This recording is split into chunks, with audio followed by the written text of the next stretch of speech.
Good evening and welcome to the news at 10. His Royal Highness Prince Faisal offered condolences to the family of helicopter pilot First Lieutenant Ahmed Ali Mohammed Al-Khawalde. Deputizing for the King, Prince Faisal conveyed His Majesty's condolences to the family of the martyr during a visit to the House of Condolences in Bal'ama in Mafra. First Lieutenant Khawalde and an American pilot died during a helicopter crash in a training mission in Texas last Tuesday.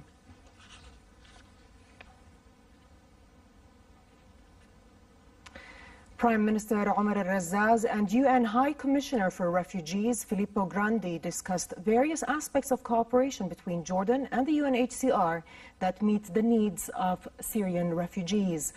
Razzaz reiterated that Jordan had done all it can to help Syrian refugees, noting the heavy burdens placed on Jordan's economy by the Syrian refugee crisis, particularly on its service sectors of education, health and infrastructure. He urged the international community to support the kingdom's efforts towards delivering the needed services to refugees. Grandi, who met separately with His Majesty and the Foreign Minister yesterday, commended Jordan's endeavors towards refugees.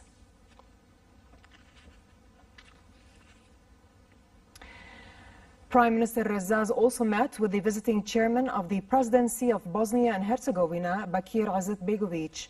The Bosnian politician is on a several-day working visit to the kingdom, during which he will hold talks with His Majesty on ways and means to enhance bilateral relations.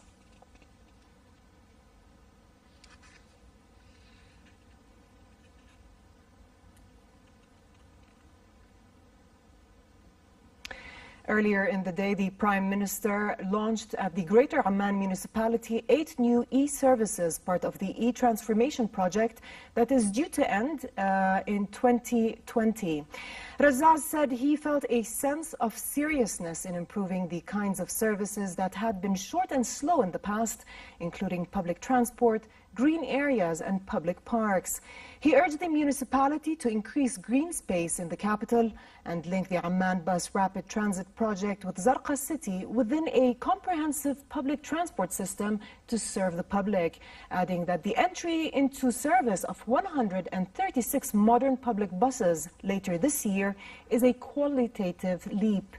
Razzaz also stressed the need for the municipality to complete a clear plan to the polluted Pepsi pool project, saying a meeting will be held in the next 2 weeks to discuss a final solution to the environmental problem.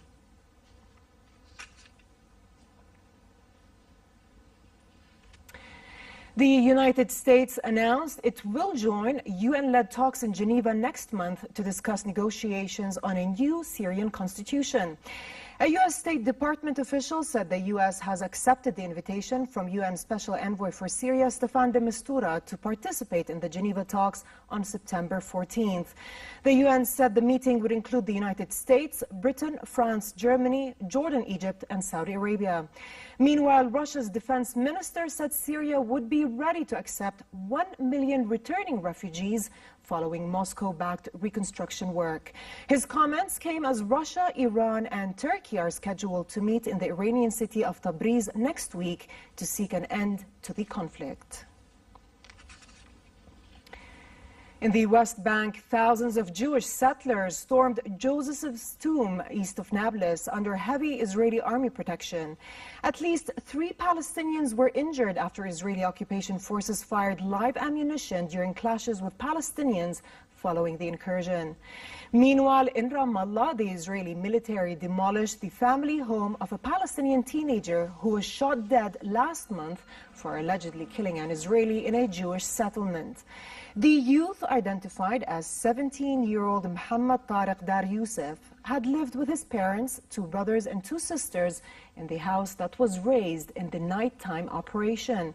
Israel's Supreme Court has upheld the demolition policy, which Israeli officials have termed both punitive and a deterrent to potential attackers.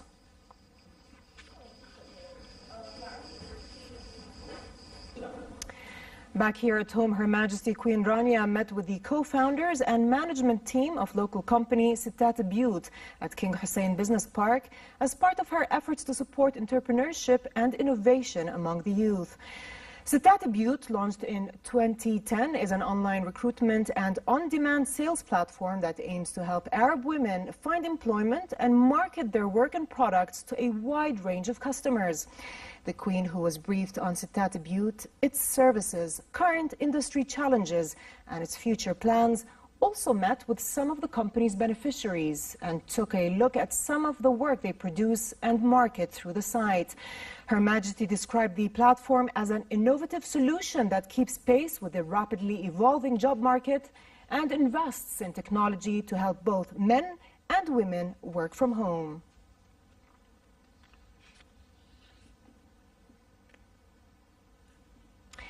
In sports, defending champion Rafa Nadal progressed to the second round of the U.S. Open in New York after fellow Spaniard David Ferrer retired midway through the second set due to a calf injury. Nadal, the world #1, breezed through the first set without facing a break point, but the 36-year-old Ferrer fought back in the second, breaking Nadal twice before the injury forced him to stop with the score at 6-3, 3-4.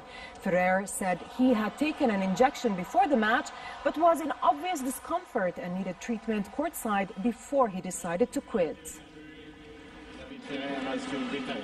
Can set a match, Nadal, 6-3, 3-4, retirement.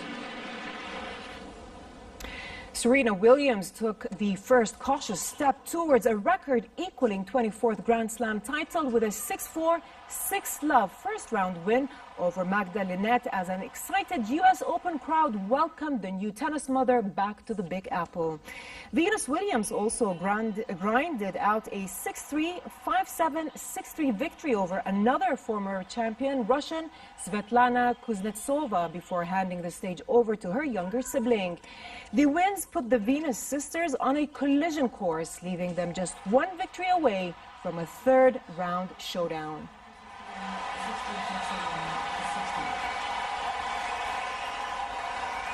And finally, the weather outlook. It will be fair and humid across the kingdom tonight. As for tomorrow, it will be relatively hot in various regions as temperatures rise above their seasonal normal, while it will be hot in the Jordan Valley, Dead Sea, and the Gulf of Aqaba. Amman can expect daytime highs of 35 degrees and lows of 21, while Aqaba's highs reach 40 and drop down to 27 at night. With this, we come to the end of tonight's news. I'm Dana Abasham. Thanks for watching and have a good night.